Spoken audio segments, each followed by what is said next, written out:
Hi friends, welcome to my channel Srivani kitchen. ఈరోజు ఎంతో టేస్టీగా ఉండే బెండకాయ కర్రీని ఎలా తయారు చేసుకోవాలో తెలుసుకుందాం ఫ్రెండ్స్.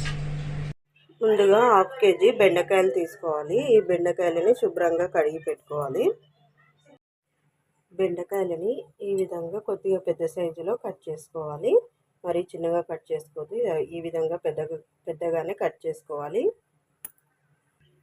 ఇప్పుడు స్టవ్ మీద ఒక గిన్నె పెట్టుకోవాలి. స్టవ్ అనేది ఆన్ చేసుకోవాలి. ఇందులో కొద్దిగా నూనె వేసుకోవాలి. మనం ఇంతకుముందు కట్ చేసి పెట్టుకున్న బెండకాయలు ఉన్నాయి కదా, ఈ బెండకాయల్ని ఇందులో వేసుకోవాలి. ఆయిల్లో వేసుకొని కొద్దిగా ఫ్రై చేసుకోవాలి.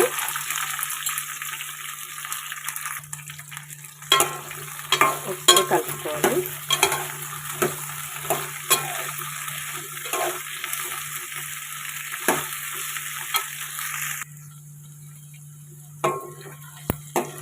ఈ విధంగా కొద్దిగా బెండకాయలు ఫ్రై అయినాక మనం స్టవ్ అనేది ఆఫ్ చేసేసుకోవాలి. ఈ బెండకాయలని ఒక గిన్నెలోకి తీసేసుకోవాలి. ఇప్పుడు స్టవ్ మీద ఇంకొక గిన్నె పెట్టుకోవాలి. ఇందులో వచ్చేసి ఒక 2 పావుల నూనె పోసుకోవాలి. ఈ నూనెను కొద్దిగా వేడెక్కనివ్వాలి. ఇందులో వచ్చేసి కొద్దిగా జీలకర్ర ఆవాలు వేసుకోవాలి. ఒక 2 పచ్చిమిర్చి వేసుకోవాలి. కొద్దిగా శనగపప్పు, మినపప్పు కూడా వేసుకోవాలి. ఒకసారి కలుపుకోవాలి. ఇవి కొద్దిగా వేగాక ఒక ఆనియన్ తీసుకోవాలి. ఈ ఆనియన్ని చిన్న ముక్కలుగా కట్ చేసుకోవాలి. ఈ ఆనియన్ని ఈ ఆయిల్లో వేసేసుకోవాలి. వేసుకొని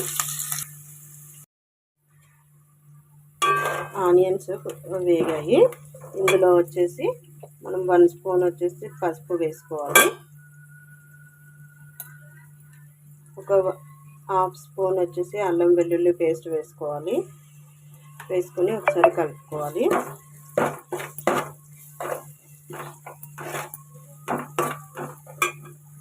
ఇందులో టమాటాలు తీసుకొని చిన్న ముక్కలుగా కట్ చేసుకొని మిక్సీ వేసుకోవాలి. టమాటాలని ఈ విధంగా మెత్తగా గ్రైండ్ చేసుకొని పక్కన పెట్టుకోవాలి. ఇందులో మనం ఇంతకు ముందు గ్రైండ్ చేసి పెట్టుకున్న టమాటా పేస్ట్ ఉంది కదా, ఆ టమాటా పేస్ట్ వేసుకోవాలి. వేసుకున్నాక ఒకసారి బాగా కలుపుకోవాలి.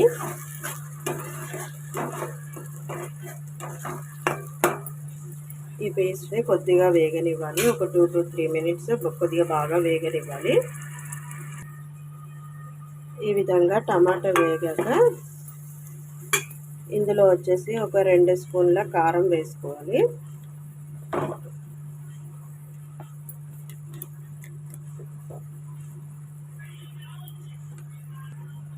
వన్ స్పూన్ వచ్చేసి సాల్ట్ వేసుకోవాలి.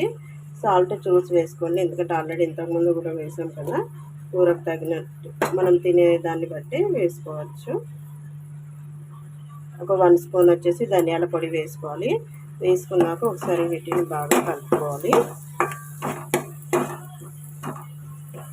కొద్దిగా వేగనివ్వాలి కారము, ధనియాల పొడి కూడా.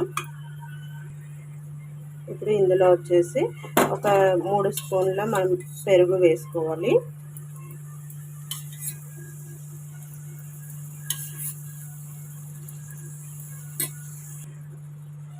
కొద్దిగా వాటర్ వేసుకోవాలి. కొంచెం వేసుకొని మొత్తం కలుపుకోవాలి ఒకసారి.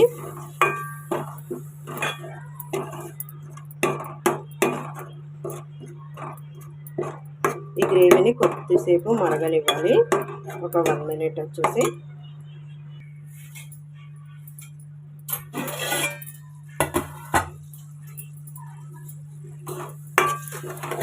ఈ విధంగా అయినాక ఇప్పుడు ఒకసారి మనం ఇంతకుముందు వేయించి పెట్టుకున్న బెండకాయలు ఉన్నాయి కదా, ఈ బెండకాయలు కూడా వేసుకోవాలి.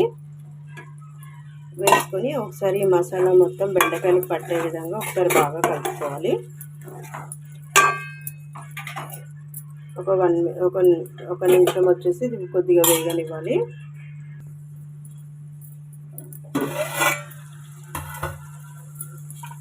ఈ విధంగా బెండకాయలు కొద్దిగా వేగాక ఇందులో వచ్చేసి కొద్దిగా వాటర్ అనేది యాడ్ చేసుకోవాలి.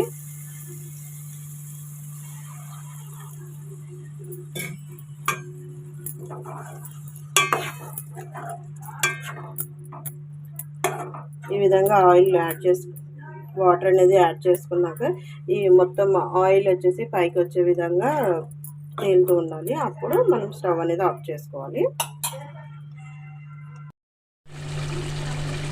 ఒకసారి కలుపుకోవాలి. ఇప్పుడు స్టవ్ అనేది ఆఫ్ చేసేసుకోవాలి. ఇందులో వచ్చేసి కొద్దిగా కొత్తిమీర వేసేసుకోవాలి.